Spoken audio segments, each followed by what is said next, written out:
नमस्कार शेतकरी मित्रांनो, आपण आज मंगळवेढा तालुक्यातील नंदीश्वर या गावात आलेलो आहे. तसं बघितलं तर नंदीश्वर गाव हे दुष्काळीग्रस्त भाग आहे. आता सध्या जर आपण बघितलं तर एप्रिलचं ऊन म्हणजे साधारणपणे 36 ते 38 टेम्परेचर आहे सध्या. अशा एवढ्या टेम्परेचरमध्ये एक आपल्यातला एक बांधव शेतकरी 20 ते 25 गायीचं संगोपन केलेलं आहे. त्यासाठी आज आपण यांना भेटण्यासाठी आलेलो आहे. तर मित्रांनो, उन्हाळा आणि पावसाळा हिवाळा ह्या तिन्ही ऋतूमध्ये कशा पद्धतीनं गाईचं संगोपन केलं जाते ह्याची आपण माहिती यांना थोडक्यात विचारणार आहे. नमस्कार. नमस्कार. नमस्कार आबा. ठीक आहे. नमस्कार. नमस्कार. आपलं नाव काय? दत्तात्रय विठ्ठल शिंदे. बर, तुम्ही किती वर्ष झाले शेती ही करताय गाईचा व्यवसाय? 3-3.5 वर्ष झालं. बर, आपलं शिक्षण किती झाले? तिसरी नापास आहे. काय सांगताय? तिसरी नापास आहे? तिसरी नापास आहे. बरं, मग आता तुम्हाला ही प्रेरणा कोणी दिली की बाबा या गायांचं एवढं नियोजनबद्ध तुम्ही केले? तुमच्याकडे बघून तर वाटत नाही तुम्ही तिसरी नापास आहे. मुंबईला होतो मी. मुंबईला असताना लॉकडाऊन पडलं. मग गावाकडे आल्यानंतर काय करायचं म्हटलं. मग वडील उसाला जात होता. वडील उसाला जात असताना मग वडिलांनी एक 22,000 रुपये उचल घेतली आणि एक गाय घेऊन दिली. बरं, मग गाय घेऊन दिल्यानंतर वडील म्हणला आता मुंबईला नाही जायचं, आता काय करायचं, व्यवसाय करायचा. ठीक आहे म्हणलं. मग व्यवसायाकडे वळलो. म्हणजे शहराकडे जायचं टाळून तुम्ही शेतीकडे वळला? शेतीकडे वळलो. बरं, मग तिथून पुढे कसं काय केलं? मग एक गाय 22,000 घेतली. नंतर बँकेकडे गेलो. बँकेनं पहिल्यांदा कर्ज नाही दिलं कुठल्याच. बरोबर. नंतर घरचं सोनं वगैरे टाकून इकडं तिकडं करून पुन्हा नंतर 2-3 गाया आणल्या सांगोलमधून. म्हणजे असं करत करत वाढवत गाया वाढत गेल्या. पुन्हा नंतर डेअरीवाली पैसे द्यायला लागली. डेअरीवाल्या फेडायला 5 गाया फेटल्या का नंतर पुन्हा ती 5 गाया फेडायच्या नंतर 5 आणायच्या. असं करत करत 25 गाया केल्या त्याला. बरं, आता ह्या गाया तुम्ही आणल्या त्या, ह्या गाई कुठून आणल्या त्या तुम्ही सगळ्या? बेंगलोरवरून आणल्या त्या, पंजाबवरून आणल्या त्या, इथं लोकलच्या बी घेतल्या. बरं, आता बऱ्याच शेतकरी असं म्हणणं येतं की बाहेरून गाय आणलेल्या आपल्या टेम्परेचरला, आता तर मी सध्या बघितलं 38 टेम्परेचर आहे सध्या, ह्या टेम्परेचरला ह्या गाया दम काढते त्या? टेम्परेचरला म्हणजे जूनमध्ये जर गाया आणल्या तर गायशाला कायच होत नाही. बरं. आणि पहिल्यांदा गाया 4-5 दिवस होणार असल्यामुळे त्रासही होतोय.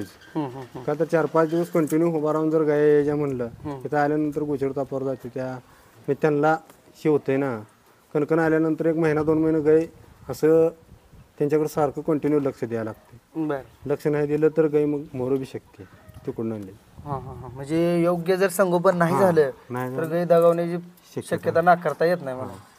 बरं, आता दुसरा एक आता मुद्दा, आता नवीन जर एखाद्या शेतकऱ्यांना, आता तुम्ही कसं एका गाईपासून तुम्ही यशोगाथा सांगितली की सुरुवातीला 22,000 उचलली, ह्या सगळ्या गोष्टी झाल्या. पण एखाद्या सामान्य माणसाला, आता तुमच्याकडे शेती किती आहे? 1 एकर शेती आहे. बरं, 1 एकर आहे म्हणजे खायला 1 एकर आहे आणि गोट्याला 15 गुंठ गेली. म्हणजे एका एकरात सगळं आहे. बरं, तर घरची वैरण एक 10 ते 15 दिवस, 10 दिवस बी वैरण जात नाही. बरं, सगळी विकत आणून वैरण चालतो तरी बी आपल्याला परवडते. परवडतंय. बरं, आता मला सांगा, एका एकरातली 15 गुंठ तुम्ही वैरण टाकली, ती वैरण उगवून यायला साधारणपणे 1 महिना जातो. वैरण येतच नाही. कुठं तर कडबा, बाजरी, खाण्यासाठी मिरच्या वगैरे असलंच करतो आम्ही. वैरण ही घरची करतच नाही. म्हणजे चाऱ्याचं चारा जे आहे हे सर्वपणे विकत आहे? विकत आहे, कंटिन्यू विकत आहे. बरं, रोज चाऱ्याचं साधारणपणे किती रुपयाचा चारा विकत घेताय? तरी पण 300 किलो एका टायमाला ऊस जातोय आपला कंटिन्यू. एका टायमाला 600 ते 550 किलो 2 टायमाला चारा विकत जातोय. म्हणजे 2 दिवसाला टनभर ऊस तुम्हाला लागतोय? 2 दिवसाला टनभर ऊस लागतो. आता सध्या जर आता बघितली परिस्थिती, उन्हाळ्या ह्याच्यामध्ये ऊसात आता तुम्हाला कसं टन भेटते? आता आपण 2100-2200 रुपये तिथे घेतो. आपली गाडी असल्यामुळे आपण जास्त म्हणजे हे करतच नाही, जास्त आपल्याला महाग पडतच नाही. बरं, आपण स्वतः जाणतो. बाहेर विकत चारा कोणाकडून घेतच नाही गाडीवाल्या. आपण स्वतः आता कमीत कमी 5-6 महिन्याचा एवढा स्टॉक करून ठेवला वैरणीचा. बरं, म्हणजे मुरघास वगैरे काय करता? मुरघास संपले, आता बुसकट आहे. 2 टाइम कंटिन्यू गायचं. 2 टाइम बुसकाटावर आहे? म्हणजे वाळला चाऱ्यावरच आहेत म्हणायचं? चाऱ्यावर 2 टाइम. वल्ला चारा नाही? वल्ला नाही. बरं, आता बऱ्याच शेतकरी असं म्हणणं आहे की वल्ला चारा जर नसला तर ज्या गाय आहेत त्या दुधाला कमी येते. काय सुद्धा नाही. गाय वाळला चारा गायला कंटिन्यू 12 महिने पाहिजेच. बरं, आता जरा थोडं मला चाऱ्या संदर्भात सगळं जरा डिटेलमध्ये, म्हणजे सकाळी उठल्यापासून ते गाय पूर्ण गोट्यामध्ये संध्याकाळी बसेपर्यंत जेवढं काय त्याला चारा टाकताय त्याचं थोडक्यात शेड्यूल सांगा. कसं आहे, सकाळी आम्ही 5:30ला उठतो सगळे, वडील आणि फॅमिली, माझ्या घरची सगळे उठते. 5:30ला उठल्यानंतर गया बांधते. गया बांधल्या का पहिल्यांदा पेंड भरडा वरती. नंतर एका गायला साधारण किलो 10 किलोच्या आसपास वैरण टप आहे आमच्या. बर की वाळला चारा आम्ही कंटिन्यू एका गायला एक टप ओततोय. सकाळी. हां जसं दूध काढे तर सोडून देतोय. बर सोडून दिल्यानंतर 5-4लाच गोट्यात आम्ही येतो. नंतर नाही येळभर गोट्यात येत नाही. बरं आणि हे त्याला म्हणजे पेंड म्हणून काय वापरताय तुम्ही? पेंड फक्त आता समृद्धी आपल्याकडे आणि भरडा. समृद्धी गोळी हां आणि भरडा, मक्याचा भरडा. मक्याचा भरडा. एका गायला गोळी आणि भरडा याचं काय किती मात्रा असते प्रमाण? आपण शेरावर होतो. एका गायला 2 शेर गोळी आणि 1 शेर भरडा. बरं म्हणजे वेलेल्या गायला गाभण गायला कंटिन्यू सगळ्याच गायशांना आपण सर सकट 2 शेर गोळी आणि 1 शेर भरडा होतो. मग आता 2 शेर गोळी 1 शेर भरडा आणि ही विकतचा चारा हे सगळं बघितलं तर परवडतंय का तुम्हाला? परवडते का तर गायशांचा खर्च आम्ही दुसरीकडे कुठं लावतच नाही. गायशांचा खर्च गायशांच्यातच वापरतो. हा म्हणजे गयापासून मिळालेलं जे उत्पन्न आहे ते गायशांच्या तुम्ही गयातच इन्व्हेस्टमेंट करून ही हां म्हणजे कुठलाही धंदा करत असताना त्या धंद्यात जर तुम्ही इन्व्हेस्टमेंट केली तर धंदा मोठा होतो. ही त्यातला प्रकार आहे मला. आम्ही गायशांच्यातला पैसा जास्त दुसरं कशालाच वापरत नाही. त्यांचा पैसा त्यांनाच वापरतो.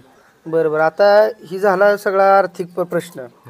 जी काही मॅन पॉवर आहे की बाबा शेण काढण्यापासून ते दूध काढण्यापर्यंतचा विषय असेल तर ह्या गोष्टीला तुम्हाला मदत कशी कशी होते घरच्या लोकांची? मदत मी कंटिन्यू वैरण आणि पेंड आणि दूध माझ्याकडे असते कंटिन्यू. बरं वडील आणि घरची सगळं त्यांचं नियोजन त्यांची बघते ते. आपण फक्त वैरण पेंड पोच करायची. की दूध काढणे पेंड ओतणे वैरण ओतणे त्यांच्याकडेच असते सगळं. म्हणजे बाहेरचं जे काय आहे ते तुम्ही नियोजन बघताय आणि गोट्यातलाही बाबा सगळं बघते मला. तर बाबा आता मला एक सांगा जे आपलं सकाळपासून जे तुम्ही नियोजन करताय वैरणीचं असेल पिंडीचं असेल धारा काढण्याचं असेल ह्या सगळ्या गोष्टी करत असताना तुम्हाला काय अडचणी येते त्या? काही नाही, सगळं काही नाही. बर आणि कसं नियोजन असतंय?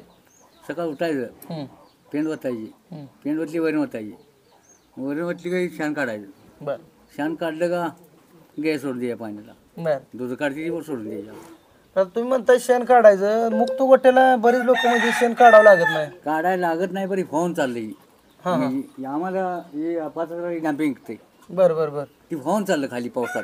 हा म्हणजे पावसाला पाणी पडलं का ती वाहून जाते. हा म्हणजे म्हणून आम्ही ठेवायची नाही ठरवले. बर बर बर नाही काय होत नाही पण ठेवायची नाही म्हणून आम्ही ठरवले ना. ती जर सगळा असा म्हणजे सगळं आरसीसी वगैरे असलं जर वर असलं तर लई चांगलं आहे, लई चांगलं आहे. आता केलं बर या 2 आठवड्यात केले. बर बर नाही आधी होतं असं सगळं सवान होतं. म्हणजे आधी शेणबिन असंच होतं मला. सवान होतं. आता इकले त्यामुळं नाही ती काय नाही. आता मग गोटा नेल करता पावसाळ्यामुळं बर बर की आता येणं किचकिच होत नाही. हा बरं आता मला अजून एक प्रश्न पडलाय की आता तुम्ही म्हणला खत काढलाय यातनं तर ही खत कितीला झालाय नेमका? नेमका झालाय 1 लाख झालाय. 1 लाखाचं शेण. बघा ही शेतकऱ्याचे मोठेपण असतो. बघा एखादा नोकरदार असला त्याला 1 लाख रुपये जरी पाहिजे असेल तर त्याला सहसा शक्य होत नाही. पण नुसत्या गाईचं शेण विकून सुद्धा आपण 1 लाख रुपये हे तेवढे आपलं. एखादा जर मुलगा मुंबई पुण्याला गेला तर 10,000वर पेमेंट नाही. बरोबर आहे. आम्ही वर्षाला शान 1 लाखाच्या एका माणसावर विकतो. वर्षाला एका माणसाची पगार एका माणसाची पगार आमच्या शेणावर निघतो. त्यामुळं काय आणि वर्षाला 7-8 पाड्या आमच्या गोट्यात 1-1.25 लाख तयार होते. तर बघा मित्रांनो आपल्याला तिसरी झालेला माणूस जर एवढी प्रेरणा देत असेल जी काय गायीसाठी गायी संगोपन असेल शेतीसाठी असेल तर आपण जर एवढी शाळा शिकून ही करून काय उपयोग आहे त्याचा? नोकरी करण्यापेक्षा खेड्यातील लोकांनी व्यवसायाकडे जर वळलं तर ही काय वावगं ठरणार नाही असं मला वाटतं. व्यवसाय तरुण पिढीला पाहिजेच. बरोबर. का तर लोकांच्या हाताखाली काम करण्याबरोबर स्वतः मालक.